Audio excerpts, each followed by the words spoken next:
يؤتي الحكمة من يشاء ومن يؤت الحكمة فقد أوتي خيرا كثيرا وما يذكر إلا أولو الألباب۔ ترجمہ کنز ایمان۔ اللہ حکمت دیتا ہے جسے چاہے، اور جسے حکمت ملی اسے بہت بھلائی ملی، اور نصیحت نہیں مانتے مگر عقل والے۔ الحمدللہ رب العالمین والصلاة والسلام علی سید المرسلین، اما بعد فاعوذ باللہ من الشیطان الرجیم، بسم اللہ الرحمن الرحیم۔ الصلاة والسلام علیک یا رسول اللہ وعلى آلك واصحابك یا حبیب اللہ۔ الصلاة والسلام علیک یا نبی اللہ وعلى آلك واصحابك یا نور اللہ۔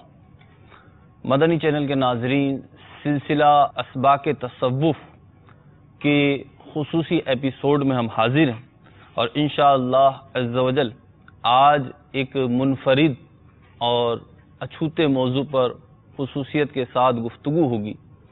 جن موضوعات کے نام تو ضرور آپ نے سنے ہوں گے مدنی چینل پہ، اور اس پہ کچھ نہ کچھ گفتگو بھی ہوتی رہی ہے، لیکن آج اسپیسیفکلی اسی موضوع کو ہم فوکس کریں گے اور اس پہ گفتگو کریں گے انشاءاللہ عز و جل، کہ جس کا تذکرہ انشاءاللہ عز و جل ہمارے ساتھ مفتی دعوت اسلامی مفتی ابو محمد علی اصغر عطاری صاحب موجود ہیں۔ انشاءاللہ وہی فرمائیں گے، انہی کی زبان سے سنیں گے تو زیادہ اچھے انداز پہ ہمیں پتہ چلے گا۔ سلسلے میں درود پاک کی فضیلت شامل کرتے ہیں۔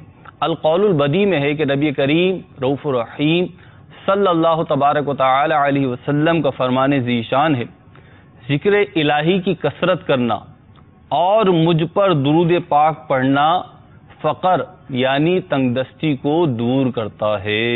صلو علی الحبیب صلی اللہ تعالی علی محمد صلی اللہ علیہ وسلم۔ اپنے سلسلے میں مفتی صاحب کو خوش آمدید کہتے ہیں، مرحبا کہتے ہیں۔ السلام علیکم ورحمۃ اللہ وبرکاتہ۔ وعلیکم السلام ورحمۃ اللہ وبرکاتہ۔ مفتی صاحب، رمضان المبارک کے گیپ کے بعد ہمارا یہ سلسلہ اسباق تصوف دوبارہ سے کنٹینیو ہونے جا رہا ہے، اور آج عید کے بعد، رمضان المبارک اور عید کے بعد آج اس کی پہلی قسط گویا کہ ہے، تو آج کیا خصوصی سلسلے میں شامل کریں گے آپ، اور کیا موضوعات ہوں گے، کن موضوعات پہ، کن شخصیات پہ کیا گفتگو ہوگی، کچھ تمہید؟ الحمدللہ رب العالمین والصلاة والسلام علی سید الانبیاء والمرسلین، اما بعد فاعوذ باللہ من الشیطان الرجیم، بسم اللہ الرحمن الرحیم۔ آج ذہن یہ بنا کہ امام غزالی رحمۃ اللہ تعالی علیہ کی شخصیت پر گفتگو کی جائے، سبحان اللہ۔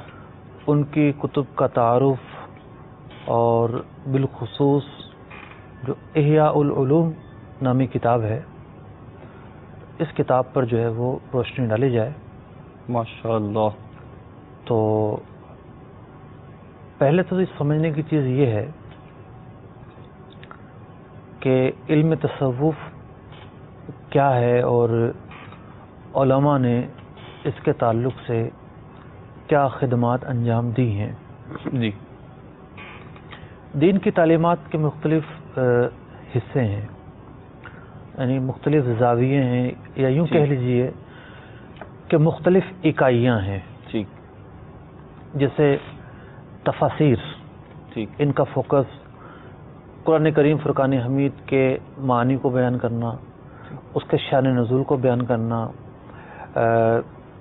ناسخ و منسوخ کو بیان کرنا، ٹھیک۔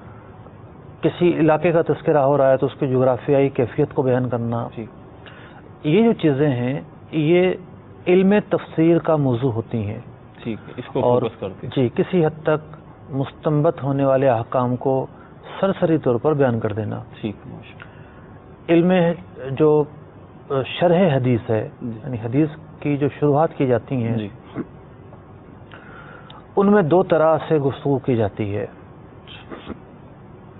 ایک حصہ ان کتابوں میں مشتمل ہوتا ہے راویوں کے حالات کے متعلق، ٹھیک ہے. کہ یہ حدیث کن کن روات سے منقول ہے اور کن کن راویوں کے کیا کیا حالات ہیں، اور کون مکی ہے اور کون مدنی ہے اور کون ملک شام کا رہنے والا ہے، اور کس کا کیا زمانہ ہے، اور کس کے متعلق ائمہ جرح و تعدیل نے کیا کیا کلمات کہے ہیں. ٹھیک. تو جو احادیث مبارکہ کی شرح لکھی جاتی ہے، ٹھیک.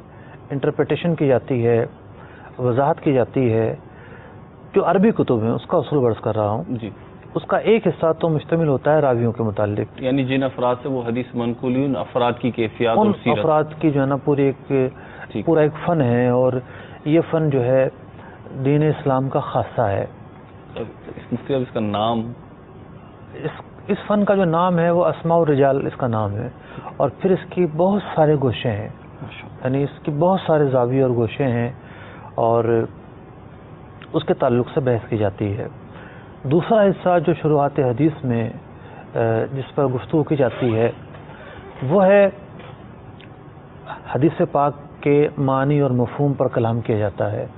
یعنی مشکل جو الفاظ ہیں عربی ٹو عربی اس کا جو ہے نا وہ ان کے معنی بیان کیے جاتے ہیں. اس کے علاوہ پھر جو ہے وہ قرآن کریم فرقان حمید کی طرح بعض اوقات جغرافیائی صورتحال پر گفتگو کی جاتی ہے. جیسا کہ سرکار دو عالم صلی اللہ علیہ وسلم جب بیت المقدس تشریف لے گئے معراج کی رات، تو آپ صلی اللہ علیہ وسلم نے حضرت سیدنا موسیٰ علی نبینا علیہ الصلوۃ والسلام کو ایک جگہ نماز پڑھتے ہوئے دیکھا. ٹھیک. اب محدثین نے علم جغرافیہ پر گفتگو کرنا شروع کر دی کہ وہ کون سی جگہ تھی، وہ کس جگہ واقع ہے، جگہ کا تعین کر رہے ہو، وہ کتنا کلومیٹر دور ہے، تو اس جگہ کا تعین. تو یہ ایک حصہ ہے شروحات حدیث میں بیان کیے جانے والے مطالب و مفہوم کا. پھر جو دوسرا حصہ ہوتا ہے وہ ہوتا ہے تقدم اور تاخر. یعنی ایک واقعہ جو ہے وہ ایک واقعہ یہاں بیان ہوا اور وہی واقعہ تھوڑی دیر بعد بیان ہوگا اور وہی واقعہ پھر بیان ہوگا.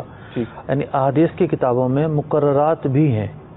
یعنی بخاری شریف میں کوئی 7,500 کے قریب حدیثیں ہیں مجموعی طور پر، لیکن جو منفرد حدیثیں ہیں تکرار کے بغیر اگر دیکھیں تو 4,500 بنتی ہیں. ریپیٹیشن ہوئی حدیث جو اس کے مقاصد ہیں. مثال کے طور پر ایک واقعہ ہے، اس واقعے کا تعلق نماز سے بھی بنتا ہے اور اس واقعے کا تعلق جو ہے وہ حدود سے بھی بنتا ہے. ٹھیک. تو امام جو ہے بخاری رحمۃ اللہ تعالی علیہ نے اس واقعے کو یہاں بھی لکھا ہے اور وہاں بھی لکھا ہے، دونوں ابواب میں لکھا ہے. تو پھر علماء تقدم اور تاخر پر گفتگو کرتے ہیں. پھر بعض اوقات ایک روایت کا کم حصہ آتا ہے، جب روایت مقرر ہوتی ہے اس کا زیادہ حصہ آتا ہے. پھر بعض اوقات یہ ہوتا ہے کہ ایک حدیث جو ہے وہ ایک راوی سے مروی ہے کم الفاظ پر، دوسرے راوی سے زیادہ الفاظ پر مروی ہے. تو پھر ان کے متن پر گفتگو کی جاتی ہے کہ ان کے متن کی جو ہے وہ متن کتنا ہے، اس کا تعین کیا ہے. متن سے مراد جو اصل حدیث کے الفاظ ہیں ٹھیک کتنا ہے اور کیا اس کے الفاظ ہیں، اور پھر جو ہے یہ واقعہ کب رونما ہوا. اور بلکہ ایسا ہوتا ہے کہ ایک واقعہ جو ہے وہ درجنوں حدیث میں پھیلا ہوا ہوتا ہے.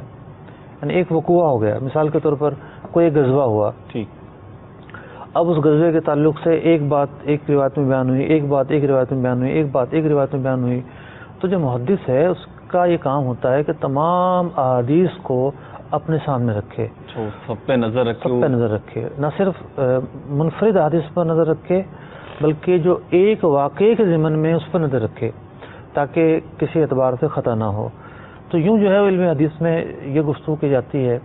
اور پھر جو ہے جو شارحین حدیث ہیں وہ اپنے وقت کے بہت بڑے فقہا بھی ہوتے ہیں اور ان کا شمار جو ہے وہ بڑے علماء میں سے ہوتا ہے.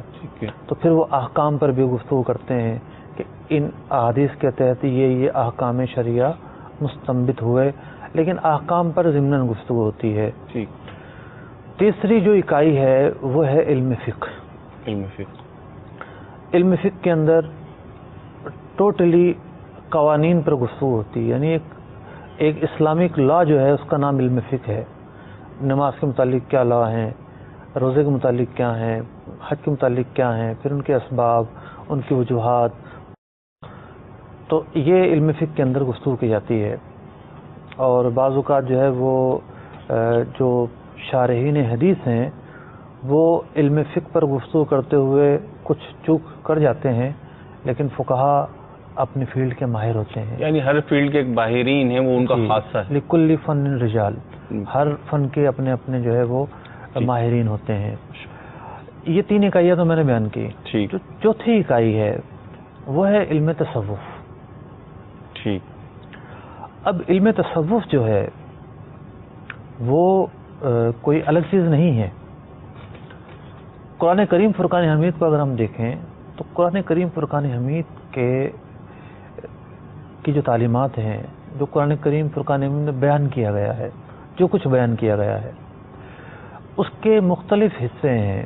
مثال کے طور پر قرآن کریم فرقان حمید ایک جگہ پر زمانہ ماضی میں جو قومیں گزری ہیں ان کے واقعات بیان کر رہا ہوتا ہے. گزشتہ واقعات، گزشتہ انبیاء کے واقعات، ان کی قوموں کے واقعات، ان پر آنے والے عذاب کے واقعات، یا انہیں ملنے والی نعمتوں کے واقعات، یا ان کی نافرمانیوں کے واقعات. مطلب پچھلی امتوں کے، پچھلے انبیاء کے اور ان کی امت سے متعلق جو چیزیں ہوئیں ان کو بیان کر رہا ہوتا ہے. کہیں جو ہے وہ تقابل ادیان بیان ہو رہا ہوتا ہے کہ یہود نے اسلام پر یہ اعتراض کیا حالانکہ وہ اعتراض غلط ہے، نصارہ نے یوں کہا حالانکہ وہ غلط ہے.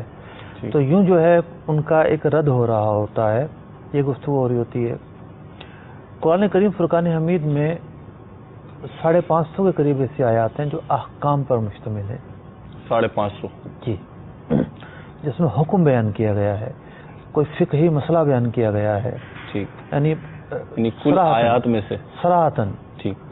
تو اب اس کے علاوہ جو آیتیں ہیں ایک بڑا حصہ مشتمل ہے نصیحت پر، ٹھیک، ترغیب پر یا ترہیب پر مشتمل ہے.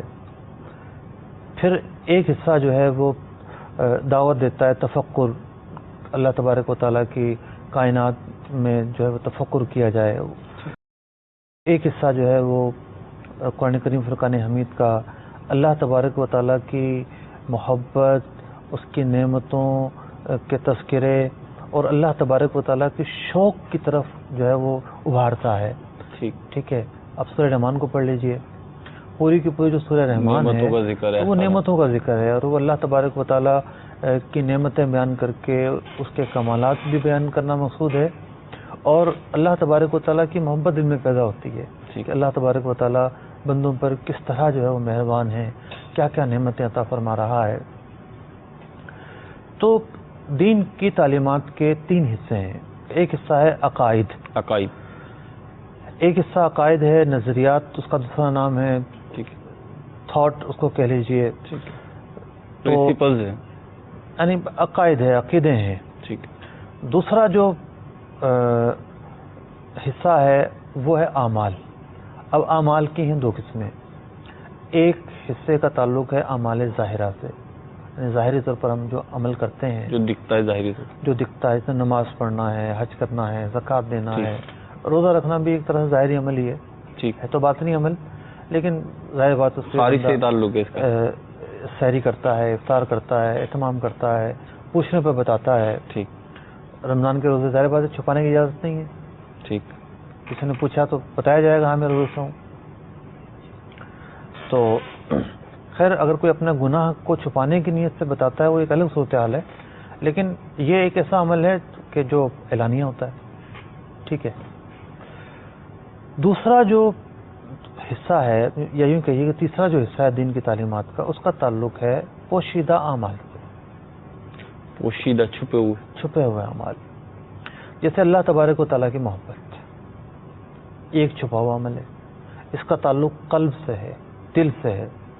اللہ تبارک و تعالیٰ کا خوف، اللہ تبارک و تعالیٰ کی رحمت سے امید، یا انسان کے اندر جو ہے وہ اگر برائیاں پائی جاتی ہیں، ایسی برائیاں جس کا تعلق پوشیدگی سے ہے، باطن سے ہے، یعنی جو ظاہر نہیں ہے، جو ظاہر نہیں ہے. ٹھیک، جیسے کسی کے دل میں کینہ ہے، بدگمانی ہے، حسد ہے، ریا ہے، تو یہ وہ اعمال ہیں جو باطنی اعمال ہیں. انڈرسٹوڈ مطلب چھپائے گا تو چھپ جائیں گے، کسی کو پتہ نہیں چلے گا تو ظاہر نہیں ہوں گے. تو علم تصوف وہ علم ہے کہ جو باطنی اعمال سے متعلق گفتگو کرتا ہے. تو یہ ہے علم تصوف. اب ہمارے علماء نے علم تصوف کے تعلق سے بڑی ہی خدمات انجام دی ہیں اور مختلف طرز کی خدمات انجام دی ہیں. جیسے کتاب ہے بہجت النفوس. بہجت النفوس اب 2 جلدوں پر، شاید 3 جلدوں پر مشتمل کتاب ہے. امام بخاری رحمۃ اللہ تعالی علیہ نے اپنی کتاب میں جو احادیث لکھی ہیں، تو اس کتاب میں بخاری شریف کی ان احادیث کا انتخاب کیا گیا ہے کہ جو امور قلبیہ سے متعلق ہیں. جیسے انما الاعمال بالنیات، یہ حدیث لے لی، اور اس طرح کی وہ احادیث جن کا تعلق امور قلبیہ سے تھا، باطنی معاملات سے تھا، وہ حدیث لے کر پھر جو ہے اس پر تصوفانہ نکات، اس پر جو ہے وہ معرفت کے متعلق گفتگو، اس پر جو ہے وہ اور ایسی عمدہ گفتگو کی گئی ہے کہ ایک جب شخص پڑھتا ہے تو اس کے علم میں اضافہ ہوتا ہے، اس کے شوق میں اضافہ ہوتا ہے، اور اسے پتہ چلتا ہے کہ احادیث میں کیا کیا خزانے پوشیدہ ہیں. یہی کام تفسیر میں بھی ہوا. یعنی علماء جب تفسیر بیان کرتے ہیں تو خاص طور پر تفسیر نعیمی کے حوالے سے دیکھا ہوگا پڑھنے والوں نے کہ اس کا ایک اسلوب ہے کہ سب سے پہلے وہ جو معنی کی تحلیل ہے وہ بیان کی جاتی ہے، پھر خلاصہ بیان کیا جاتا ہے، پھر مختلف نکات بیان کیے جاتے ہیں، اور پھر آخر میں اس قرآن پاک کی جو آیت مبارکہ ہے اس کے تحت جو روحانی تفسیر ہے، صوفیانہ تفسیر ہے، وہ بیان کی جاتی ہے. اور تفسیر روح البیان کو لے لیجیے، اس میں تو بطور خاص جو ہے بڑے جو ہے وہ اہتمام کے ساتھ، شرح اور بسط کے ساتھ صوفیانہ تفسیر بیان کی جاتی ہے. تو یہ ایک فن ہے اور اس فن کا تعلق حقیقت سے ہے.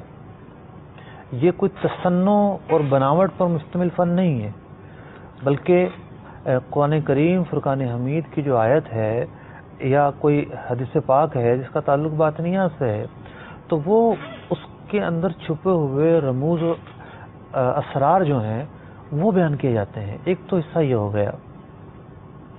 دوسرا یہ ہے کہ وہ چیزیں جو اللہ تبارک و تعالیٰ کی محبت کو بڑھانے والی ہیں، اللہ تبارک و تعالیٰ کی معرفت کی طرف لے جانے والی ہیں، اب علماء نے ایسی چیزوں کو بعض اوقات اشعار میں جو ہے وہ لکھا اور پھر ان اشعار کی شروعات کی گئیں، اور بہت سارے اس طرح کے کلام ہیں. ایک مشہور عربی شاعر ہیں ابن فارض شاہ نام ہے، تو ان کے کلام اس طرح کے مشہور ہیں. ان کے کلام میں یعنی کہ محبت الہی پر مشتمل کلام ہے. اسی طریقے سے جو ہے وہ امام ابو الحسن شاذلی رحمۃ اللہ تعالی علیہ کا ایک بہت مختصر متن ہے. علماء نے جو ہے اس کی شروعات لکھی ہیں، اور اس کی شروعات کے اندر وہی ایک محبت الہی اور معرفت، اور یہ سلسلہ ایک مطلب شروع سے ہی شروع ہو گیا تھا. یعنی عہد تابعین کے بعد سے ہی علم تصوف کو ایک اہتمام کے ساتھ لیا گیا، اور باقاعدہ اس کے بعد امام اعظم ابو حنیفہ رضی اللہ تعالیٰ عنہ کے تلامذہ کے ذریعے یہ علم مزید آگے بڑھا. اس میں بھی امام اعظم کا امام اعظم رضی اللہ تعالیٰ عنہ ہے ماشاءاللہ، جو ہے وہ ایک عالم ربانی ہے، اور کوئی بھی عالم ربانی ایسا نہیں ہو سکتا کہ جو علم ظاہر تو رکھے اور علم باطن نہ رکھے. ممکن ہی نہیں ہے. تو ایک سوال قائم ہو رہا ہے یہاں پہ، مطلب ایک ذہن میں آ سکتا ہے کہ ظاہر کو دیکھا جاتا ہے، ہم تو ظاہر کو دیکھتے ہیں، لیکن یہاں پہ علم تصوف میں جو باطن کو فوکس کیا جا رہا ہے، یا باطنی جو کیفیات ہیں ان کو دیکھا جا رہا ہے، قلبی کیفیات کو دیکھا جا رہا ہے، تو اس کی اہمیت مطلب کیوں اس کو فوکس کیا جا رہا ہے، کیوں اس کو دیکھا جا رہا ہے، اس حوالے سے. میں نے عرض کیا کہ حلال و حرام کی جو تعلیمات ہیں وہ ظاہر سے بھی متعلق ہیں اور باطن سے بھی متعلق ہیں. قرآن پاک نے اگر حکم دیا ہے کہ شراب کے قریب نہیں جانا، تو یہ حکم ایک ایسی چیز کے متعلق ہے جو ہمیں نظر آتی ہے. جی بالکل. تو قرآن کریم فرقان حمید نے یہ بھی حکم دیا ہے کہ غیبت نہیں کرنی. جی یہ بھی حکم دیا ہے. جی. تو غیبت کرنا ایک ایسا معاملہ ہے جس کا تعلق باطن سے ہے کہ سب سے پہلے آپ ایک تصور قائم کرتے ہیں کسی کے متعلق، ایک نقص، ایک خرابی اور ایک عیب کو اپنے دل میں جماتے ہیں، پھر اس کا اظہار کرتے ہیں. یہی غیبت ہے اس کی غیر موجودگی میں. تو بہت ساری ایسی چیزیں ہیں قرآن و حدیث میں جس سے بچنے کا حکم دیا گیا ہے، اس کا تعلق باطن سے ہے. باطن کی اہمیت تو ہوگی. بہت ساری چیزیں ایسی ان کے کرنے کا حکم دیا گیا ہے، اس کا تعلق باطن سے ہے. تو انسان ان کو اسی وقت بجا لائے گا جب وہ باطنی جو علوم ہیں یا یوں کہیے علم تصوف جو ہے، جب اس پر دسترس رکھتا ہوگا یا کم از کم اس کی بنیادی جو معلومات ہیں وہ رکھتا ہوگا. تو بات چل رہی تھی مختلف کتب کی. جی. اسی طریقے سے بعض کتابیں وہ لکھی گئیں جن کا تعلق راہ سلوک سے تھا، یعنی بیعت و طریقت سے تھا. بیعت و طریقت بھی تصوف کا ایک حصہ ہے، مطلب تصوف کا کل نہیں ہے بلکہ تصوف کا ایک چھوٹا سا حصہ ہے جس میں ارادت، بیعت، طریقت، مرشد کے آداب بیان کرنے کا مقصد ہی ہوتا ہے کہ ایک شخص جو ہے وہ تھوڑا سا پاک صاف ہو جائے، آداب سیکھ لے، ایک مرشد کو تھام لے اور پھر وہ آگے بڑھنا اس کو قرآن کی طرف ہے، حدیث کی طرف ہے، علم فقہ کی طرف ہے، علم تصوف کی طرف ہے، بڑھنا ہے. جی. اسے ایک اچھا طالب علم بنایا جاتا ہے. یہ سمجھیے آپ. تو بہت ساری کتب ایسی ہیں کہ جس میں زیادہ تر جو اصطلاحات ہیں وہ ارادت اور طریقت کے اعتبار سے بیان کی جاتی ہیں. ٹھیک. جیسے رسالہ کشریہ ہے، تو اس میں ایک فوکس ہے، طریقت کو فوکس رکھا گیا ہے. اور اس کے علاوہ جو صوفیہ کے مابین اصطلاحات ہیں ان اصطلاحات کے متعلق بھی ڈیٹیل سے گفتگو کی گئی ہے. اور بھی بہت ساری کتب ہیں جیسے الحکم العطیہ ہے جس کو ہم بیان کرتے رہے ہیں. واقع تصوف بھی بیان ہوتا ہے. امام ابن عطا اللہ اسکندری رحمۃ اللہ تعالی علیہ کا کلام ہے. بڑا ہی مختصر کلام ہے لیکن بہت جامع کلام ہے، علماء میں ایک معروف کلام ہے. تو تصوف کے حوالے سے علماء ربانیین جو ہیں وہ دین اسلام کی خدمت کرتے رہے ہیں اور کرتے رہیں گے. یہ علم تو باقی رہنا ہے. اب جیسے ذکر فرما رہے ہیں کتابوں کا، اور پھر مطلب امام اعظم ابو حنیفہ کی اگر ہم بات کریں تو ان کا جو ایک تصور ظاہری طور پر یا ایک عام سننے والے کے سنانے والے کے ذہن میں آتا ہے وہ تو فقہ ہی کے حوالے سے آتا ہے. لیکن آپ نے فرمایا کہ ان کی بھی خدمات ہیں، ان کے تلامذہ کی خدمات ہیں، اور پھر کتابوں کے نام تو اس سے محسوس ہی ہوتا ہے. ہمارے ذہن کا قصور ہے جی کہ ہم کسی شخصیت کے متعلق کتنا دائرہ کھینچتے ہیں، ایک تصور جما لیتے ہیں محدود سا. وہ تو ہماری جو معلومات ہیں اس کی کمی ایک بنیاد ہے نا. ٹھیک. کہ ہم جو تصور جماتے ہیں اور جو دائرہ بناتے ہیں وہ دائرہ کتنا وسیع ہے. تو امام اعظم تو پہاڑ ہیں، علم کے سمندر ہیں. سبحان اللہ. اور مطلب کہ امام اعظم ایسے متقی ہیں کہ کسی کی بکری جو ہے وہ چوری ہو گئی تو آپ نے قصاب سے بکری کی عمر معلوم کی اور اس وقت تک بازار سے بکری کا گوشت نہیں خریدا جتنا عرصہ اس کی عمر کے متعلق بتایا گیا تھا. جب وہ عرصہ گزر گیا کہیں یہ نہ ہو کہ وہ بکری بازار میں بکنے آئے اور آپ چوری کی چیز کھا لیں. تو یہ تقویٰ ہے. تقویٰ کا تعلق ایک باطن سے ہے، تو یہ تقویٰ ہے. تو ان جیسا تو عالم جو ہے وہ ڈھونڈے سے نہیں ملے گا. دیگر علماء کی بھی جیسے آپ نے بیان کیا تو یعنی علماء اسلام جو ہیں ان کی خدمات کافی وسیع ہیں تصوف کے میدان میں. دیکھیں میں یہ عرض کر رہا ہوں کہ تصوف ایک حقیقت ہے. حقیقت کا مطلب یہ ہے کہ جب ہم یہ کہتے ہیں کہ یہ علماء ربانیین ہیں، ٹھیک ہے، تو اس کا مطلب یہ ہے کہ یہ ظاہر اور باطن کے جامع ہیں. ایسا نہیں ہے کہ یہ صرف ظاہر کے دکھاوے کے علماء ہیں، یہ صرف قال ان کے زبان پر ہے، یہ اہل حال نہیں ہے. ایسا نہیں ہے. وہ اہل قال بھی ہیں اور اہل حال بھی ہیں. ظاہر کی بھی جامع ہیں، باطن کی بھی جامع ہیں، اور یہی وجہ ہے کہ وہ ولایت پر بھی فائز ہیں. امام اعظم کیا اللہ تعالیٰ کے ولی نہیں ہیں؟ بے شک. اور جو دیگر جو علماء کاملین گزرے ہیں اللہ تبارک و تعالیٰ کی بارگاہ میں ان کا اگر کوئی مقام ہے تو وہ ان کی بے عملی کی وجہ سے تھوڑی ہے، ان کے عمل کی وجہ سے، ان کے علم کی وجہ سے، ان کے ظاہر اور باطن کے تزکیے کی بنیاد پر ہے، اور اللہ تبارک و تعالیٰ کا فضل سب سے اہم اور سب سے بنیادی چیز ہے۔ تو یوں ایک نقشہ میں نے مختصر سے الفاظ میں کھینچا ہے۔ تو علم تصوف کی خدمات تو بہت انجام دی گئیں، مختلف زاویوں سے انجام دی گئیں، لیکن ہوتا یہ ہے کہ جیسے علم فقہ کے اندر امام شافعی رضی اللہ تعالیٰ عنہ کی خدمات کم نہیں ہیں، بے شک، امام احمد بن حنبل رضی اللہ تعالیٰ عنہ کی خدمات کم نہیں ہیں، امام مالک رضی اللہ تعالیٰ عنہ کی خدمات کم نہیں ہیں، بلکہ امام شافعی رحمۃ اللہ تعالیٰ علیہ کی خدمات تو اتنی ہیں کہ اس وقت دنیا میں جو مسلمان ہیں زیادہ شافعی ہیں، شافعی زیادہ، یعنی عرب کنٹریز تقریباً شوافع ہیں، یمن ہو، عراق ہو، سیریا ہو، ان کی عوام شافعی ہے، اگرچہ کہ ان ملکوں کا جو قانون ہے وہ حنفی ہے، یعنی سیریا میں حنفی قانون ہے، ٹھیک، عراق میں حنفی قانون ہے، مصر میں حنفی قانون ہے، لیکن وہاں کا جو مفتی اعظم ہے وہ شافعی ہے، اس سے پہلے جو مفتی اعظم تھا وہ بھی شافعی ہے، وہاں کے علماء کی اکثریت شوافع مذہب سے تعلق رکھتی ہے۔ ملکی قوانین جو ہیں وہ فقہ حنفی کے مطابق چل رہے ہیں، اور جی، عوام جو ہے وہ اکثریت شافعی۔ تو پاک و ہند کے اندر جو ہے بنگلہ دیش کو لے لیجئے، اکثر جو ہیں وہ احناف ہیں، جو سمجھیے کہ پاکستان میں تو احناف ہیں وہ 95% ہوں گے، 90% ہوں گے، نہیں 2/3 سے زائد ہیں احناف۔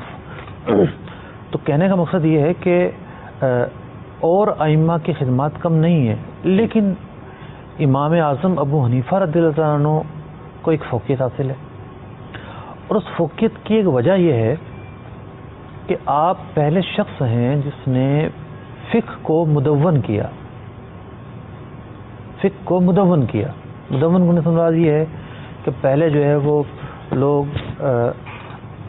جو حاجت پیش آتی تھی اس حاجت کو پوچھنے علماء کے پاس چلے جاتے تھے، ٹھیک ہے، جو مسئلہ درپیش ہے اس سے متعلق فقہا کے پاس چلے جاتے تھے، جو شہر میں عالم ہوتے تھے ان کے پاس چلے جاتے تھے، تو ان کے جو دینی مسائل ہیں وہ حل ہو جایا کرتے تھے۔ یہ ایک طریقہ تھا، لیکن امام اعظم ابو حنیفہ رضی اللہ تعالیٰ عنہ کی جو فراست ہے، اس فراست نے دیکھا کہ آج جو علم اور فن ہے، آج جو ایک قرآن و حدیث کی تعلیمات سکھانے والے لوگ ہیں وہ بعد میں نہیں رہیں گے، تو آپ نے کیا کیا کہ لوگوں کو جو مسائل درپیش آ سکتے تھے، آئے نہیں آ سکتے تھے، مطلب بٹھایا اپنے تلامذہ کو، دنیا بھر کے تلامذہ آپ کے اکٹھے ہوئے، دنیا بھر کے۔ ماں عبداللہ بن مبارک رحمۃ اللہ تعالی علیہ، ان کا تعلق کوئی عراق سے تھوڑی تھا، ان کا تعلق تو بلاد جو آج کل رشین کنٹریز ہیں وہاں سے تھا، مختلف خطوں کے سارے جو طلباء تھے آپ کے جو کریم تھی وہ جمع کی گئی، اور بعض تو وہ لوگ ہیں ان میں کہ جیسے امام داؤد طائی رحمۃ اللہ تعالی علیہ ہیں، بعض تو وہ عبداللہ بن مبارک ہیں کہ جو سیاستہ کے راویوں میں داخل ہیں، ماشاءاللہ، ٹھیک ہے۔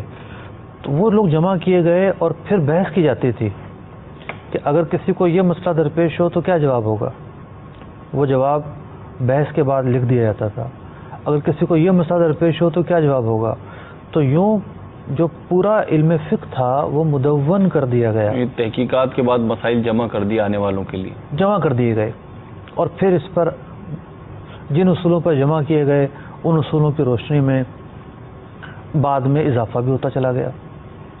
تو یہ ایک کارنامہ تھا، یہ ایک کام تھا۔ آپ نے بڑا اچھا لفظ استعمال کیا، فراست، واقعی میں ابھی سمجھ میں آتا ہے کہ امام اعظم کی یہ بہت بڑی فراست تھی کہ آپ نے اس طریقے سے کیا۔ تو اب امام غزالی رحمۃ اللہ تعالی جو ہیں، ان کی علم تصوف ایک پہچان ہے، ایسا نہیں ہے کہ صرف علم تصوف ہی کے ماہر تھے۔ آپ نے اصول فقہ کی ایک بنیادی کتاب تصنیف فرمائی، مستصفیٰ، جو کہ اصول فقہ کی اولین کتابوں میں شمار ہوتی ہے، اولین کتابوں میں۔ علم کلام میں آپ کی خدمات کم نہیں ہیں. آپ کو حجت الاسلام جو کہا جاتا ہے نا، اس کی وجہ یہ ہے کہ جس زمانے میں آپ نے آنکھ کھولی تو یعنی عباسی سلطنت کے اندر ہوا یہ کہ یونانی کتابوں کو منتقل کیا گیا عربی زبان کے اندر، فلسفے کی کتابوں کو، فلسفیانہ نظریات کو منتقل کیا گیا عربی زبانوں کے اندر، اور پھر مسلمان اس پر بحث و مباحثے شروع کرنے لگے اور بہت سارے طبقات بن گئے فلسفے کی بنیاد پر. جیسا کہ امام احمد بن حنبل رحمۃ اللہ تعالی علیہ کو بغداد ہی میں کوڑے مارے گئے تھے قرآن کے مخلوق ہونے پر. جی. انہوں نے انکار کیا تو کہ قرآن مخلوق نہیں ہے، تو انہیں کوڑے مارے گئے، پابند سلاسل کیا گیا. تو ایک دور تھا اس وقت، فلسفیوں کا دور تھا. تو امام غزالی رحمۃ اللہ تعالی علیہ نے فلسفیوں کا ایسا جامع رد کیا کہ ان کی جڑ اکھڑ گئی، کلا کما کر دیا. تہامت الفلاسفہ کتاب لکھی ہے آپ نے، اور وہ کتاب جو ہے ان کے دلائل کا ایسا مسکت جواب واقع ہوئی کہ پھر وہ سر نہ اٹھا سکے. تب کیا فلسفی، کیا معتزلہ، نہ جانے کیا کیا جو ہے نا اس دور کے فتنے تھے، ان سب کا آپ نے ڈٹ کر مقابلہ کیا. میں تھوڑا سا آپ کی سیرت پر روشنی مطلب سیرت کے حوالے سے کچھ چیزیں بیان کروں، پھر ایک سمجھ میں آئے گا کہ ان کی خدمات کیا ہیں اور تصوف میں جو انہوں نے کام کیا وہ کیوں کر نمایاں ہوا. کچھ سوال پوچھنا چاہ رہے ہیں آپ؟ جی. اس سے میں یہ پوچھنا چاہ رہا تھا کہ جیسے ابھی آپ نے امام غزالی کا ذکر کیا، اس سے پہلے امام اعظم کا ہے، تو یہ جو علوم آپ نے بیان کیے، ابتدا میں بھی بیان کیے کہ بعض علوم تو ایسے وہ خاصہ ہے اسلامی تعلیمات کا، اسلامی ہی علوم کہلائیں گے وہ، جیسے اسماء الرجال ہے. اب امام غزالی رضی اللہ تعالیٰ عنہ کی بات آئی تو ایک طرف تو ہم دیکھ رہے ہیں واقعی میں ان کا شہرہ جو ہے وہ صوفی کے حوالے سے ہے، تصوف کے حوالے سے، ان کی کتب بھی اسی حوالے سے مشہور ہیں. لیکن دوسری طرف ہم دیکھ رہے ہیں کہ قرآن و حدیث کے بھی ماہر ہیں، فقیہ بھی ہیں، اور مطلب خدمات ان کی علم الکلام میں، علم اصول فقہ میں انہوں نے کتابیں لکھی. تو مطلب ایسا لگ رہا ہے کہ پہلے جو علماء ہوتے تھے یا جو یہ طبقہ تھا، یہ جامع العلوم ٹائپ کے شخصیات تھے. سب تاریخ کی یہی اہمیت ہے.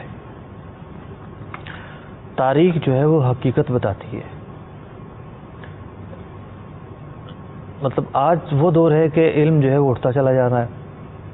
جی. آج مدرسوں کے فارغین کو جو ہے وہ دربا کی گردان نہیں آتی. جی. بس فارغ کر دیا جاتا ہے ان کو، سبق یاد نہ کریں تب بھی فارغ کر دیا جاتا ہے. فارغ تو وہی جاتے ہیں. مطلب وہ امتحان، بعض مدارس میں تو امتحان ہی نہیں لیا جاتا، بس 4 سال بعد دستار باندھی جاتی ہے، لو جی فارغ ہو گئے. تنزل کی طرف مائل ہیں. تو مطلب علم جو ہے وہ ایک علم دین جو ہے، خاص طور پر علم دین، تو وہ ایک کافی جو ہے مشکل صورتحال سے گزر رہا ہے. لیکن جو پہلے کے علماء تھے 20 سال پڑھتے تھے، 20 سال پڑھتے تھے، 30 سال پڑھتے تھے. وہ زندگی کا ایک حصہ صرف علم دین میں گزارتے تھے، صرف علم دین میں. بچپن سے ان کے کوئی اور مشاغل نہیں ہوتے تھے پڑھنے کے سوا. اور اس دور میں عالم بننا اور بڑا عالم بننا اتنا آسان نہیں تھا. اچھا. ہمیں تو ایسا فیل ہوتا ہے اس دور میں آسان تھا شاید. مطلب میں بلا کسی تشبیہ اور تمثیل کے ایک جملہ عرض کروں گا، اندھوں میں کانا راجا. آج کسی کو تھوڑے بہت واقعات یاد ہوں تو لوگ اسے خطیب اعظم بول دیتے ہیں، حالانکہ وہ سال کے جو ہے وہ جتنے بھی جمعے آتے ہیں ہر دوسرے جمعے میں ایک ہی تقریر کرتا ہو، کوئی موادی نہ اس کے پاس، بس آواز اچھی ہے، سر اچھا ہے، وائز ہے، خطیب اعظم. جلسوں میں جائے گا تو مفتی اعظم، کسی شہر میں چلا جائے تو نہ جانے کیا کیا خطابات مل جائیں گے. تو یہ ایک عوامی جو ہے وہ کیفیت ہے. ٹھیک. لیکن تاریخ یہ بتاتی ہے کہ جو علماء ہوتے تھے اس دور کے، وہ فنون اور علوم کے جامع ہوا کرتے تھے. مطلب ایک تو جیسے علم قرآن ہے یا یا علوم یہ قرآن سے متعلق جو بھی علوم ہیں، علم حدیث ہے یا حدیث سے متعلق جو بھی علوم ہے، علم فقہ ہے، یہ تو ایک شرعی علوم ہو گئے نا. ٹھیک.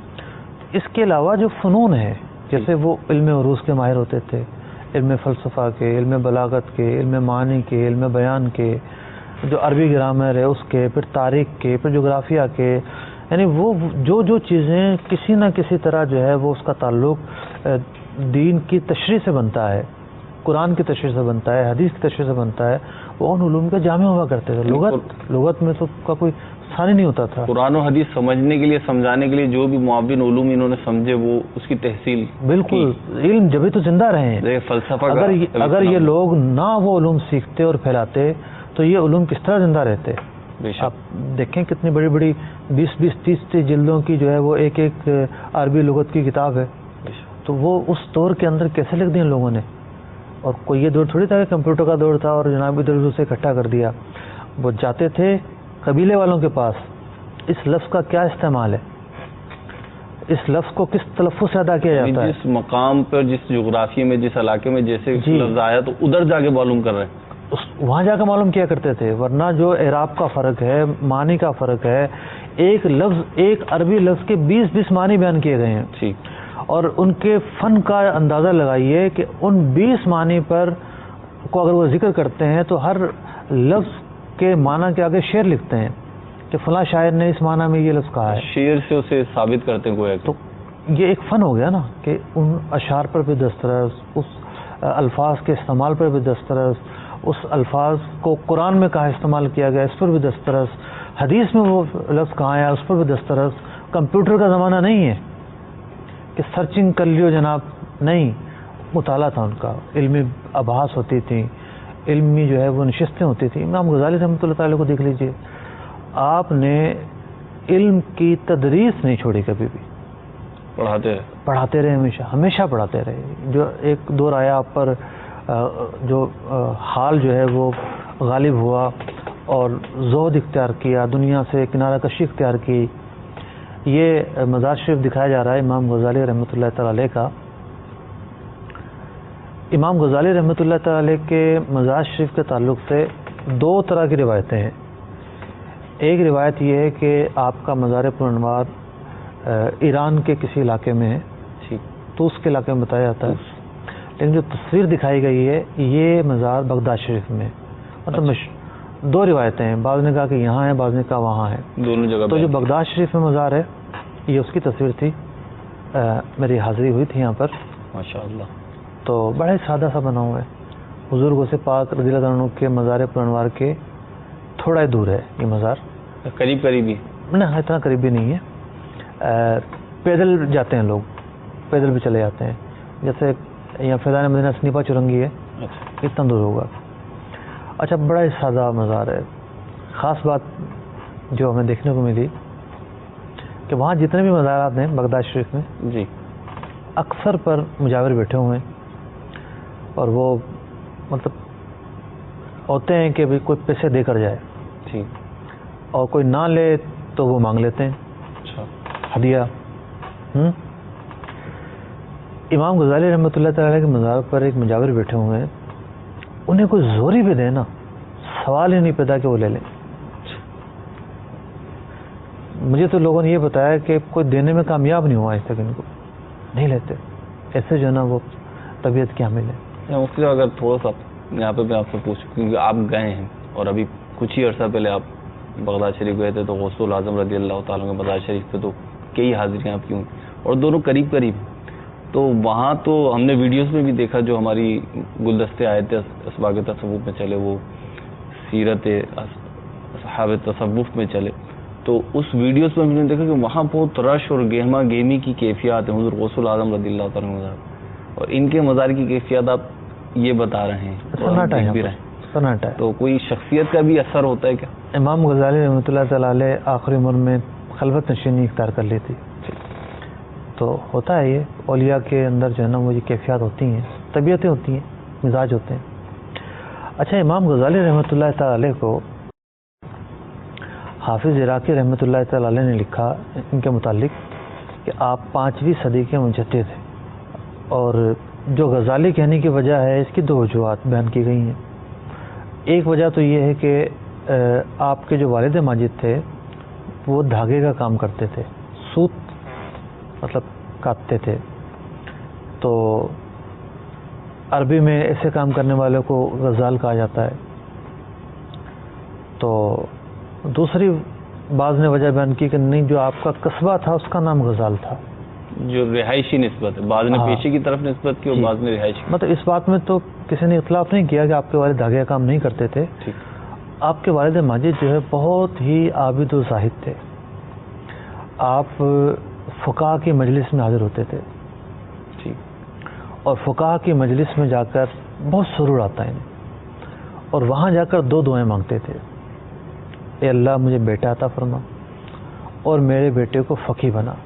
ماشاء اللہ۔ یہ دونوں دعائیں اللہ تبارک و تعالیٰ نے قبول فرمائی، اور سن 450 ہجری میں آپ کی ولادت ہوئی، بمطابق 1098 عیسوی، 1098، کم و بیش 1000 سال ہو گئے۔ 1000 سال ہو گیا۔ اور یہ نام اس آج کی بھی ماشاءاللہ آج بھی زندہ ہے۔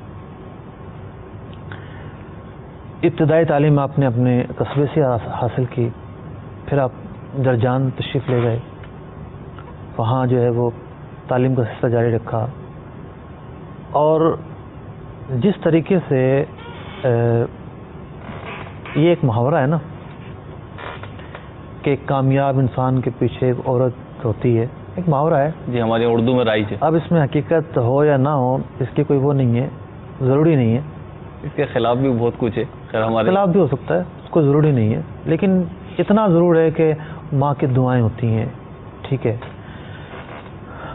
مطلب لازمی نہیں کہ سمراٹ بیوی لیا جائے، ماں کی دعائیں تو ہوتی ہیں، جی، لیکن ممکن ہے کسی کے ساتھ نہ ہو دعائیں ماں کی۔ لیکن یہ ایک ضرور حقیقت ہے کہ علمی دنیا کے اندر اگر کوئی مضبوط فرد نظر آئے گا، مضبوط شخصیت نظر آئے گی، تو اس کے پیچھے کہیں نہ کہیں ایک ماہر استاد ضرور نظر آئے گا۔ یہ جو عمر ہوتی ہے نا 15 سے 20 سال کے درمیان کی، طالب علمی کا جو 15 سے 20 سال کے 15 سے درمیان 20 سال، کی، یہ عمر ہوتی ہے پلٹنے کی عمر اور راستہ منتخب کرنے کی عمر۔ اور مطلب اس زمانے میں تو یہ ہوتا تھا کہ بچہ جو ہے وہ 8-9 سال کی عمر میں علوم حاصل کرنا شروع کر دیتا تھا۔ ٹھیک، جو فنون اور علوم ہیں، خود اعلیٰ حضرت رحمۃ اللہ تعالی علیہ نے پہلا فتویٰ 13 سال کی عمر میں دیا ہے۔ چھوٹی عمر سے جی، تو میں عرض کر رہا ہوں کہ یہ جو عمر ہوتی ہے نا 15 سے 20 سال کے درمیان، اگر اس دوران علوم اور فنون جو دینی علوم ہیں وہ جم کر پڑھ لیے جائیں، محنت کی جائے، اور استاد ایسا ملے جو راسخ العلوم ہو، گھول کے پلا دے، تو پھر جو ہے شرح صدر حاصل ہوتا ہے، جو علم ہے وہ کھل کر عقل اور سینے میں اتر جاتا ہے۔ ورنہ جو ہے نا لوگ علوم پڑھتے رہتے ہیں، بلاغت پڑھتے رہتے ہیں، پڑھاتے رہتے ہیں، انہیں پتہ ہی نہیں ہوتا بلاغت کیا چیز ہے، تفسیر پڑھتے اور پڑھاتے رہتے ہیں، انہیں پتہ ہی نہیں ہوتا جو ہے وہ تفسیر کیا چیز ہے۔ تو ایک استاد جو ہے نا وہ جس نے ماہر استاد سے پڑھا ہے تو اس کا جو علم ہے وہ بھی مضبوط ہوگا، یعنی اگر ہم تام یہ ہوگی۔ دیکھیں کہ ایک خام سونا ہے، اس کو کسی اچھے زیور کی صورت میں لانے کے لیے ایک بہترین ماہر کاریگر کی ضرورت ہے، تو اگر مطلب یہاں پہ یہ چلتی ہو مثال، تو ایک استاد کی حیثیت یہی ہے کہ ایک شاگرد جب اس کے پاس آیا تو خام بالکل سونے کی کیفیت میں۔ اب دیکھیں، دو چیزیں ہر ذی علم کے ساتھ ضرور بیان کی جاتی ہیں، یعنی جو اکابرین ہیں یا جو مشاہیر ہیں جن کے تذکرے کتابوں میں لکھے گئے ہیں، دو چیزیں لازم ملزوم ہیں۔ نمبر 1، ان کے اساتذہ کون تھے، نمبر 2، ان سے سیکھ کر کون کون سے بڑے علماء پیدا ہوئے، ان کے تلامذہ میں کس کا یہ شمار تو ہوتا تھا؟ سیرت میں ملتی ہے، ٹھیک ہے، اور اچھے طریقت میں بھی ہے کہ پیر جتنا مضبوط ہوگا، جتنا پہنچا ہوا ہوگا، مرید اتنا ہی کامل ہوگا۔ اب دیکھیے مولانا ضیاء الدین مدنی رحمۃ اللہ تعالی علیہ ایک قطب مدینہ. ایک ان کا جو ہے وہ معرفت میں ایک نام تھا. تو بے شک. ایک وقت تھا کہ انہوں نے بغداد شریف کے اندر جو ہے وہ حالت حال میں وقت گزارا ہے، ایک کیفیت میں وقت گزارا ہے، جذب کی کیفیت میں وقت گزارا ہے. اور ان کے محبت کے، ان کے جو ہے وہ عقیدت کے، ان کے مدینے سے محبت کے شاہدین ہیں، جو واقعات ہیں وہ ان گنت ہیں. اب ان کا جو باغیچہ تھا اس سے بہت سارے پھول کھلے، مزید باغیچے بنے. ایک پھول جو ہے وہ امیر اہل سنت ہے، اسی باغ کا ایک پھول امیر اہل سنت ہے. بے شک. اور اس ایک پھول سے کیا باغ و بہار سامنے آئی ہے. الحمدللہ. تو یہ ہوتا ہے کہ پیچھے کیا ہے، پیچھے بیک کیا ہے، ٹھیک ہے، پیچھے جو ہے وہ فن کہاں سے آ رہا ہے. دنیا میں بھی استاد میں دیکھا جاتا ہے فن کہاں سے آ رہا ہے، اور پیر میں دیکھا جاتا ہے کہ یہ فیض کہاں سے آ رہا ہے.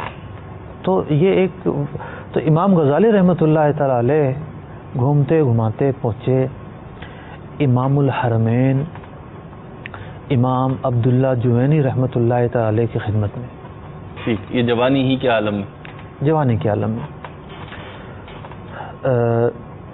450 سن ہجری ان کا سن ولادت ہے، اور 473 میں یہ نیشاپور پہنچے امام جوینی رحمۃ اللہ تعالی کی خدمت میں، یعنی کم و بیش 25 سال کے آس پاس. جی. تو امام جوینی رحمۃ اللہ تعالی علیہ اپنے وقت کے سب سے بڑے علماء میں شمار ہوتے تھے. ماشاء اللہ. سب سے بڑے علماء میں. آج ہم کہتے ہیں درس نظامی. جی. عالم درس نظامی. ٹھیک ہے. تو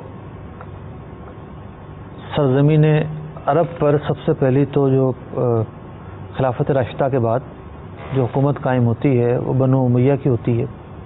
ٹھیک ہے. اور پھر بنو عباس کی ہوتی ہے. جی.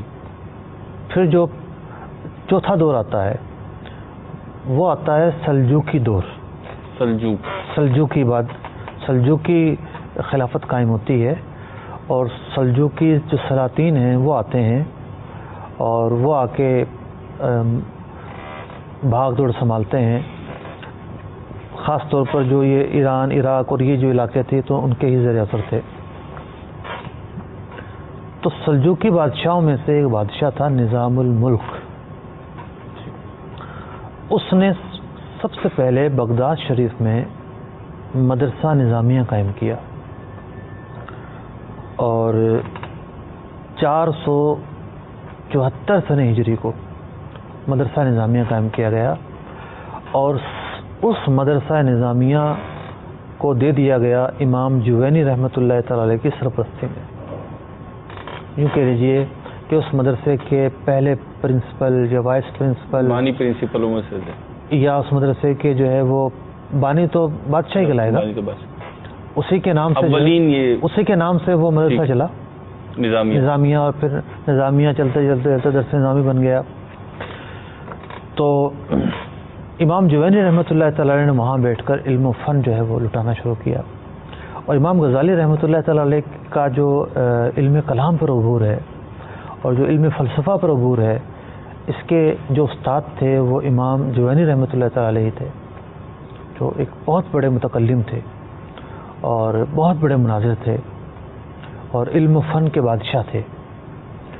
اب جب امام جوینی رحمۃ اللہ تعالی علیہ کا انتقال ہوا تو پھر نظریں دوڑائی گئیں کہ اب اس خلا کو کون پورا کرے گا، اور اس سیٹ پر کون آ کر متمکن ہوگا، اور کون جو ہے وہ بغداد میں آ کر ذمہ داریاں اس مسند علم پر بیٹھ کر علم عام کرے گا. تو پھر نظر امام غزالی رحمۃ اللہ تعالی کی طرف اٹھی، اور آپ آئے اور اس سیٹ پر بیٹھ کر آپ نے علم کے پیاسوں کو سیراب کرنا شروع کیا. سرزمین بغداد میں بیٹھ کر آپ نے علم و فنون کے دریا بہائے. حج کرنے کے لیے تشریف لے گئے. اب آتا ہے 88 کا دور، 488 سن ہجری کا دور. امام غزالی رحمۃ اللہ تعالی کی شناخت ایک مناظر کی تھی، ایک علم کلام کے ماہر کی تھی، ایک فقیہ کی تھی. اب ظاہری علوم کے حوالے سے فقہ نہیں، ایسا نہیں کہا جا سکتا کہ باطنی علوم نہیں تھے. نہیں، ان کی شہرت یہ تھی. تو آپ مذہب شافعی کے پیروکار ہیں، ٹھیک، فقہ شافعی کے پیروکار ہیں. فقہ شافعی میں آپ نے بہت ساری کتابیں لکھی ہیں، بہت ساری کتابیں لکھی ہیں. آپ نے علم کلام پر بہت ساری کتابیں لکھی ہیں، منطق پر بہت ساری کتابیں لکھی ہیں. تو آپ کی خدمات ان چیزوں میں جو ہے وہ جاری و ساری تھیں، اور طبیعت کا اپنا ایک انداز ہوا کرتا تھا. لیکن 488 جو سن ہجری ہے، یہ آپ کی زندگی کا ایک ٹرننگ پوائنٹ ثابت ہوا. تقریباً 33 ایئرس، 55 سال کی عمر میں تو آپ کا وصال ہوا ہے. ٹوٹل 55 سال کی عمر میں. 55 سال کی عمر پائی ہے جی. تو یہ ایک ٹرننگ پوائنٹ ثابت ہوا. آپ فرماتے ہیں کہ میرے اور میرے نفس کی ایک کشمکش جاری تھی، اور میرا نفس ہرگز تیار نہیں تھا کہ میں یہ منصب چھوڑ دوں، یہ میل جول چھوڑ دوں، یہ جو زندگی کے ایک مخصوص انداز ہیں یہ چھوڑ دوں. فرمایا بس میں اسی سوچ و بچار میں جو ہے وہ بیمار ہوتا رہا. میرے ہاضمے نے کام کرنا چھوڑ دیا، مجھے ڈاکٹروں نے جواب دے دیا، لیکن ہمت باندھی اور میں بغداد چھوڑ کر نکل گیا. اور بعض علماء نے لکھا کہ آپ رحمۃ اللہ تعالی علیہ ایک واز فرما رہے تھے. آپ کے چھوٹے بھائی ہیں، ان کا نام ہے احمد، آپ کا نام تو محمد ہے، محمد بن محمد آپ کا نام ہے. 3 پشتوں میں ان کے نام، کئی پشتوں میں محمد نام آیا ہے. ان کے بھائی کا نام ہے احمد، وہ بھی صاحب حال تھے. تو وہ آئے ایک دن اور آ کر ایک شعر پڑھا، اور بس وہیں سے آپ کی کیفیت بدل گئی. اس میں یہ تھا کہ آپ مصروف عمل تو ان کاموں میں، لیکن اس کے علاوہ بھی کچھ کام ہے. تو آپ رحمۃ اللہ تعالی علیہ نے سادہ سا لباس پہنا اور سرزمین شام کی طرف روانہ ہو گئے. بغداد چھوڑ دیا. اچھا، بعض علماء نے لکھا جی کہ جب امام غزالی رحمۃ اللہ تعالی علیہ پہلی بار بغداد میں وارد ہوئے تھے تو آپ کی سواری اور آپ کا جو لباس تھا وہ 500 دینار اس کی قیمت بنتی تھی. عالیشان لباس اور بہترین وہ عمدہ لباس تھا. پھر جب آپ 10-12 سال بعد دوبارہ بغداد شریف آئے ہیں تو آپ کے لباس کی قیمت 15 قیرات بھی نہیں تھی. جس طرح روپے کے نیچے پیسے ہوتے ہیں نا، جی، دینار کے نیچے سے قیرات ہوتے ہیں. تو اس وقت 500 دونوں کو، سواری اور اس کو ملا کے. اور یہاں صرف لباس کا تذکرہ ہے کہ لباس کی قیمت جو ہے وہ 15 قیرات بھی نہیں تھی، یعنی دینار سے بھی کم. یہ جناب آپ کی پھر ایک سادگی کی کیفیت تھی. اب آپ بغداد شریف تشریف لے گئے اور وہاں جو ہے وہ آپ نے خلوت نشینی اختیار کی. وہاں آپ بغداد کی مسجد کا ایک مشہور مینارہ ہے، وہاں خلوت زدہ ہو جاتے. اور امام ابو نصر مقدمی رحمۃ اللہ تعالی علیہ کا زاویہ تھا، وہاں آپ جو ہے وہ خلوت نشینی اختیار کی آپ نے. پھر آپ سرزمین بیت المقدس تشریف لے گئے، پھر بیت المقدس سے پھر دمشق آ گئے. تو شروع میں تو پتہ نہیں چلا کسی کو یہ کون ہے، لیکن علم کے حلقے جاری رہے، شہرت پھیلنا شروع ہوئی، لوگوں نے استفادہ کیا. مطلب وہ عالم، بلکہ عالم جو بھی ہے اس کے لیے یہی مناسب ہے کہ وہ اپنے آپ کو ظاہر کرے تاکہ لوگ اس سے مسائل پوچھیں. جی، اور وہ ظاہر ہوگا تو لوگ اس کی طرف رجوع کریں گے. تو یہ وجہ ہے کہ علماء جہاں بھی ہوتے ہیں وہ کچھ نہ کچھ درس و تدریس کا سلسلہ عوامی سطح پر یا طلباء کی سطح پر ضرور جاری رکھتے ہیں. ایک تو یہ کہ علم زندہ رہتا ہے، جی، پھر علم جو ہے وہ جب اس کی تکرار کی جاتی ہے تو وہ پھیلتا ہے. مطلب استاد جو ہے وہ ایک تیاری تو کر آتا ہے، لیکن جب وہ مسند پر آ کر بیٹھتا ہے تو یقین مانیے شاید کوئی دن ایسا ہوگا کہ اس بات کا تجربہ نہ ہو کہ جب انسان مسند تدریس پر آ کر بیٹھتا ہے تو پھر وہاں آ کے اس کے ذہن میں اور نہ جانے کتنی ایسی چیزیں آتی ہیں جو سبق کی تیاری کرتے ہوئے اس کے ذہن میں نہیں تھیں، لیکن پڑھانے کے دوران آئی اور وہ چیز اور اس کھل کر سامنے آئی پڑھاتے ہوئے. اور پھر جب جاتا ہے تو مزید کچھ سوالات اپنے ساتھ لے کر جاتا ہے کہ یہ تو پڑھا دیا، اس کے آگے کیا ہوگا، ان سوالوں کا کیا جواب ہوگا. تو یہ علم اس طرح ہی بڑھتا ہے. انسان کا علم کو یہ نہیں ہے کہ دماغ میں کچھ سراغ کر کے جو ہے وہ ڈیل دیا جائے، بلکہ علم جو بڑھتا ہے وہ تکرار سے بڑھتا ہے، پڑھنے اور پڑھانے سے بڑھتا ہے. آپ کی گفتگو کا مقصد یہ استاد ہے تو وہ تیاری کر کے تو اپنے طور پہ آتا، وہ آئے گا. عموماً عادت ہوتی ہے اساتذہ کی، لیکن جب وہ آگے اپنی مسند پہ بیٹھتا ہے تو رحمت الہی سے وہ نئے نئے مضامین اور نئے عقدے کھلتے ہیں، مطلب تیاری کے برکتیں ہوتی ہیں. اور علم دین کے اندر یہ خاصہ ہے ماشاءاللہ کہ یہ اس کی برکتوں میں سے ہے.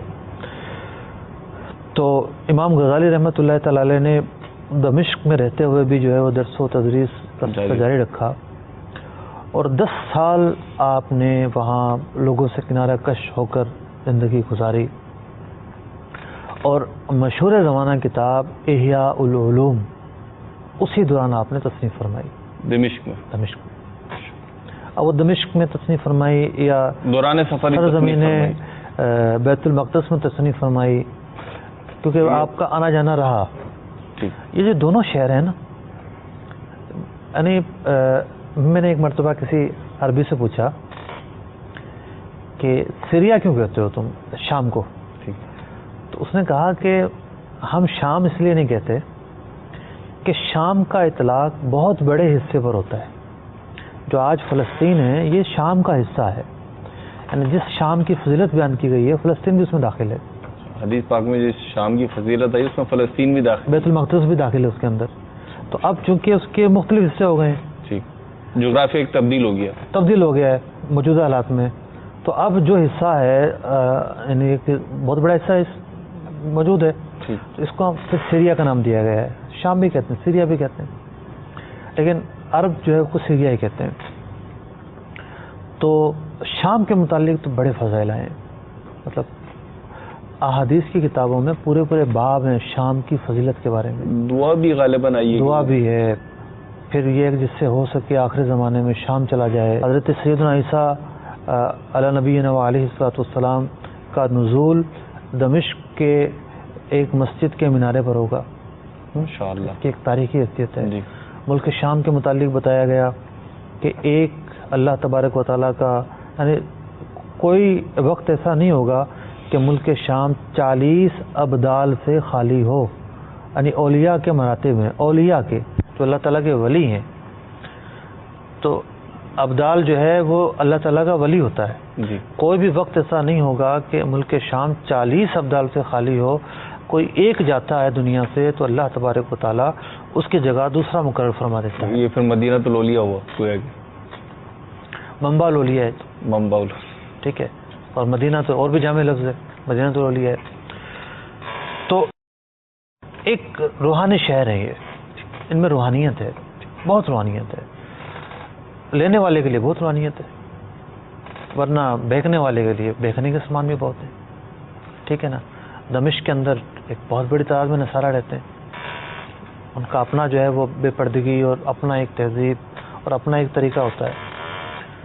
تو لیکن وہاں جو ہے وہ بہت یادیں ہیں، صحابہ کرام کے مزارات ہیں، اولیاء کاملین کے مزارات ہیں، نسبت والی سرزمین، بہت عمدہ سرزمین ہے. آج کل بڑے نازک دور سے گزر رہی ہے. اللہ تبارک و تعالیٰ وہاں کے مسلمانوں کی مدد فرمائے، آمین، امن نصیب فرمائے، آمین، امن نصیب فرمائے. آمین. ہم ٹیکسی میں تھے تو بغداد شریف میں ایسے بات چلی پچھلے ادوار کی ٹیکسی ڈرائیور سے، کہنے لگے کہ پچھلا دور کچھ بھی تھا، امن تھا. تو میرے منہ سے نکلا کہ الامن راس الحکمہ. بس وہ جھوم اٹھا. آپ صحیح کہا آپ نے، امن جو ہے نا وہ راس الحکمت ہے. جس ملک میں امن نہیں ہے نا، اب دیکھیں وہاں علمی سرگرمیاں معدوم ہونے کے قریب ہیں. ٹھیک. اگرچہ کہ علماء کاملین ہیں، آج بھی وہاں درس و تدریس کے سلسلے جاری ہیں، لیکن لاکھوں لوگ ہجرت کر گئے. نہ جانے کیا کیا برائیوں نے جنم سازگار لیا، فضا نہیں ہے. کیا کیا برائیوں نے جنم لیا. تو جہاں امن نہیں ہوتا تو وہاں ظلم ضرور ہوتا ہے. ظلم کی وجہ سے تو امن خراب ہوا ہے. تو جہاں جہاں بھی مسلمان جو ہے ظلم کا شکار ہیں، اللہ تبارک و تعالیٰ انہیں نجات عطا فرمائے، آمین. امن، سکون، سلامتی آمین. اور سکینہ نصیب فرمائے. آمین. تو سرزمین دمشق میں بیٹھ کر جو ہے وہ امام غزالی رحمۃ اللہ تعالی علیہ نے خلوت نشینی اختیار کی. شام کے 2 حصے شمار کیے جاتے ہیں جغرافیائی طور پر، ٹھیک ہے. اس لیے اس کو شام کہیں گے تو وہ حصہ نکل جائے گا. اچھا اچھا. یہ وجہ ہے. جیسے پہلے پورا ہندوستان کہلاتا تھا، ٹھیک. اب پاکستان الگ ہے اور وہ دوسرا حصہ یعنی الگ ہے. ملک کو یہ وہ نام مختلف کر دیا جی. تاکہ جو اب امام غزالی رحمۃ اللہ تعالی علیہ کا انتقال ہوا ہے 505 ہجری میں، 505 سے نہیں جی. اور 504 سنہ ہجری میں آپ نے مستصفیٰ جو کتاب ہے وہ تصنیف فرمائی ہے. وہ غالباً شروع میں آپ نے ذکر کیا جی. کہ اصول فقہ پر، یعنی آخری عمر تک تصنیف و تالیف کا سلسلہ جاری رہا ہے. آپ کی وفات کا واقعہ بھی بڑا ہی جو ہے وہ یوں سمجھیے کہ حسرت والا ہے. صبح کی نماز کے لیے اٹھے، وضو کیا، نماز پڑھی، پیر کا دن تھا، کفن منگوایا اور کفن منگوا کر آنکھوں سے رکھا، آنکھوں سے لگایا، فرمایا میرے رب عز و جل کا حکم سر آنکھوں پر. اللہ اللہ. یہ کہنے کے بعد چہرہ قبلے کی طرف کیا، پاؤں سیدھے کیے اور انتقال فرما دیا. اللہ اکبر کبیر. انتقال فرما گئے. یہ ان کی وفات ہے. یعنی 55 سال کی عمر میں انتقال کیا ہے. 55 سال ویسے دیکھا جائے سابقہ اس کے اعتبار سے آپ یہ اندازہ لگائیے کہ عمر کا صحیح استعمال کس قدر کیا انہوں نے اتنا استعمال کیا عمر کا عمدہ. اس میں عبادت و ریاضت بھی رہی، اس میں تحریر و تصنیف بھی رہی، تدریس و تالیف بھی رہی، اور پھر جو ان کے وہ تھا علم و فن کا جو ایک منبع تھا، اس کا جو آپ نے استعمال فرمایا، اس کی مثال نہیں ملتی.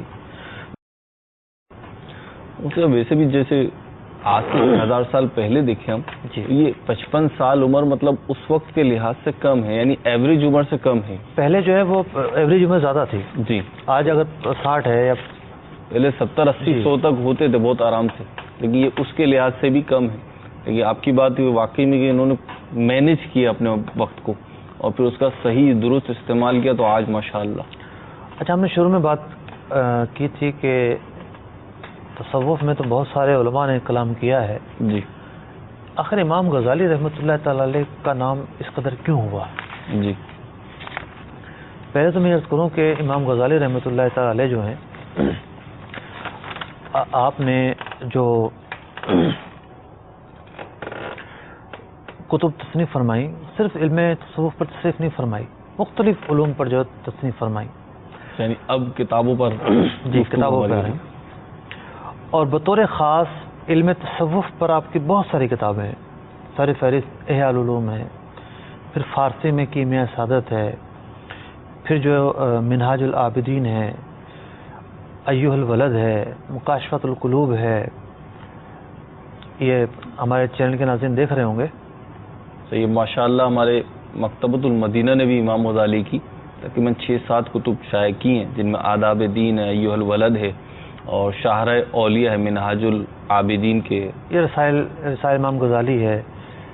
تو یہ تو اپنا وہ ہے، کیمیاء سعادت ہے، احیاء العلوم، مختلف علوم پر مشتمل ہے. اب ہم اینڈ کی طرف آتے ہیں. امام غزالی رحمۃ اللہ تعالی علیہ کی شخصیت کے متعلق کس کس ہستی نے کیا کیا کلمات کہے، یہ تو ایک روشن باب ہے. ان کی شخصیت تعارف کی محتاج نہیں.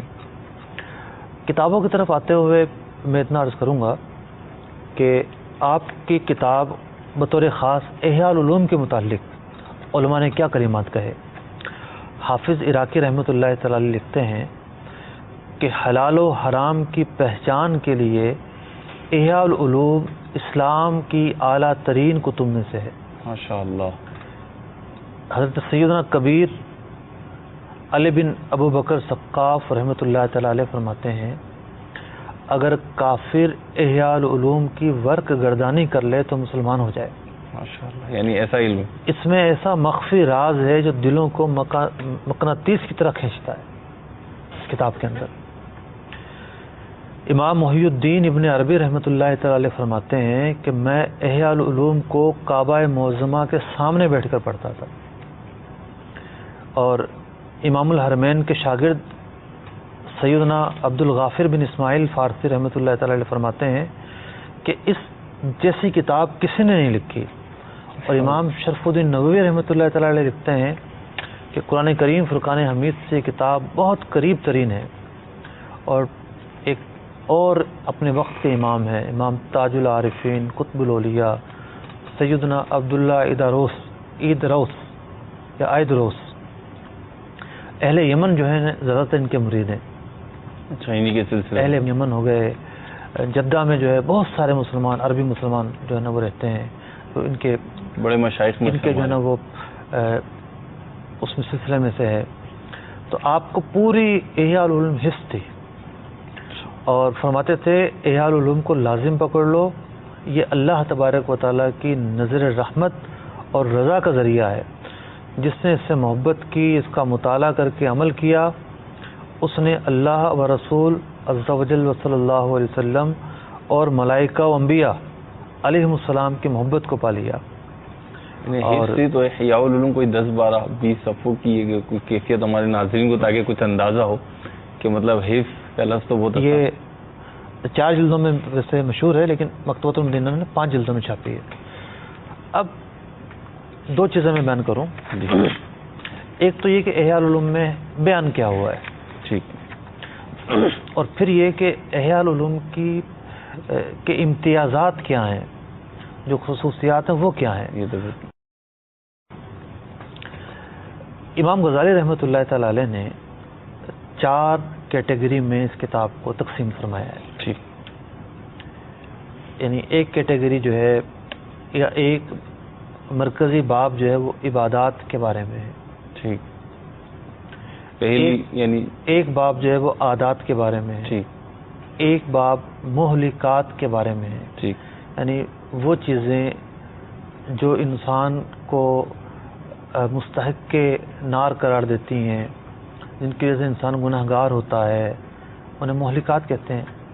اور ایک باب منجیات کے باب میں ہے.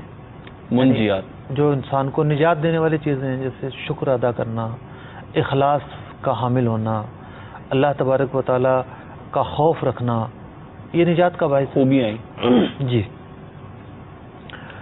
اب کمال بات یہ ہے، یہ 4 جو مرکزی ابواب ہیں، ہر مرکزی باب 10 ابواب پر مشتمل ہے. 4 جلدیں ہیں اور پھر وہ تقسیم ہے. یہ 4 مرکزی ابواب ہیں. ٹھیک ہے، 4 ابواب ہیں، اور ہر مرکزی باب جو ہے 10 ابواب پر مشتمل ہے. تو یہ گویا کہ 40 ابواب. 40 ابواب ہو گئے. ٹھیک. اب جیسے یہ پہلی جلد ہے. ٹھیک. ٹھیک ہے. اب اس کے اندر 10 ابواب کیا ہیں؟ پہلا چیپٹر ہے علم. ٹھیک. دوسرا قواعد عقائد. تیسرا طہارت کے اسرار. چوتھا نماز کے اسرار. پانچواں زکوٰۃ کے اسرار. چھٹا روزے کے اسرار. ساتواں حج کے اسرار. آٹھواں تلاوت قرآن کے آداب. نواں اذکار اور دعائیں. 10واں اوقات کے اعتبار سے وظائف کی تقسیم. تو یہ پہلی جلد جو ہے یہ عبادت کے باب میں اور 10 ابواب پہ مشتمل ہے. 10 ابواب پر مشتمل ہے. ٹھیک. دوسری جو جلد ہے عادات پر مشتمل ہے. تو یوں سمجھیے کہ امام غزالی رحمۃ اللہ تعالی علیہ نے جو باطنی تعلیمات ہیں اس کے 4 حصے کر دیے. ٹھیک. ایک عبادت. ٹھیک. جو انفرادی فعل ہے. ٹھیک ہے. اور عبادت میں جو چیزیں بیان کی اس کا تعلق علم باطن سے نہیں ہے. سب چیزیں آ گئیں, نماز بھی آ گیا تو حج بھی آ گئے تو زکوٰۃ بھی آ گئی. اور جو آخری دو چیزیں ہیں منجیات اور مہلکات, اس کا تعلق علم باطن سے ہے. تو آپ نے معاشرت کو ان ابواب سے دور نہیں رکھا. جب آپ سوسائٹی میں رہتے ہیں تو معاشرت بھی اسلام کا ایک حصہ ہے, ایک جز ہے. ٹھیک. تو عادات مین معاشرت, آپ کا رہن سہن, جو بھی معاشرتی ایکٹیویٹی ہے, رہن سہن, اس کو فوکس کیا گیا ہے. اب اس میں 10 ابواب ہیں. پہلا باب کھانے کے باب میں, دوسرا نکاح کے آداب, تیسرا کمانے کے آداب, چوتھا حلال و حرام, پانچواں لوگوں کی صحبت اور معاشرت, چھٹا گوشہ نشینی, ساتواں سفر کے آداب, آٹھواں سما اور وجد, نواں امر بالمعروف نہی عن المنکر, اور 10واں آداب معیشت اور اخلاق نبوت. زندگی کے تقریباً پہلو جو ہے. اب جو یہ 10واں باب ہے جی, اس کے مقدمے میں امام غزالی رحمۃ اللہ تعالی نے بڑا نفیس کلام فرمایا. آپ فرماتے ہیں کہ میری یہ کوشش تھی کہ میں نے ارادہ کیا کہ میں کتاب میں عادات کے بیان کو ایسے باب پر ختم کروں جو آداب معیشت کہتے ہیں زندگی کو. ٹھیک. معاشیات مراد نہیں ہے یہاں پر, یہاں زندگی مراد ہے, کا جامع ہو. تو پھر آپ نے سرکار دو عالم صلی اللہ علیہ وسلم کے جو اخلاق و آداب تھے وہ نقل فرمائے, کچھ آپ کے معجزات بھی نقل فرمائے. اچھا, ایک پیراگراف میں پڑھوں گا یہاں پر. آپ لکھتے ہیں کہ جاننا چاہیے, آپ کا ایک سوال بھی تھا جی, جاننا چاہیے کہ ظاہری آداب باطنی آداب کے عنوان ہیں. جی, اولا نہیں کیا تھا میں نے سوال. یعنی انسان جو ظاہر میں کر رہا ہے نا, آپ اگر کسی کو معاشرت سکھانی ہے کہ وہ اس کا ایٹیٹیوڈ صحیح ہو, اس کی جو ہے نا وہ رہن سہن صحیح ہو, اس کا جو ہے وہ مزاج درست ہو, معاشرت کے اندر یہ سب چیزیں. سفر کے آداب میں کیا بیان ہوگا؟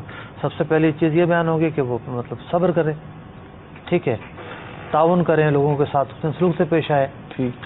تو یہ کب ہوگا؟ جب باطن ٹھیک ہوگا. تو آپ فرما رہے ہیں کہ ظاہری آداب باطنی آداب کے عنوان ہیں. ٹھیک. باطنی عنوان اصل ہے اور ظاہری عنوان اس کی فرع ہے. ٹھیک. ظاہری اعضاء کی حرکات دلی خیالات و تصورات کے نتائج ہیں. سبحان اللہ, تو بڑا پیارا کلام. اعمال اخلاق کا نتیجہ ہیں. اخلاق کہتے ہیں مزاج کو. جیسا مزاج ہوگا اعمال اسی کا نتیجہ ہوں گے. ٹھیک ہے.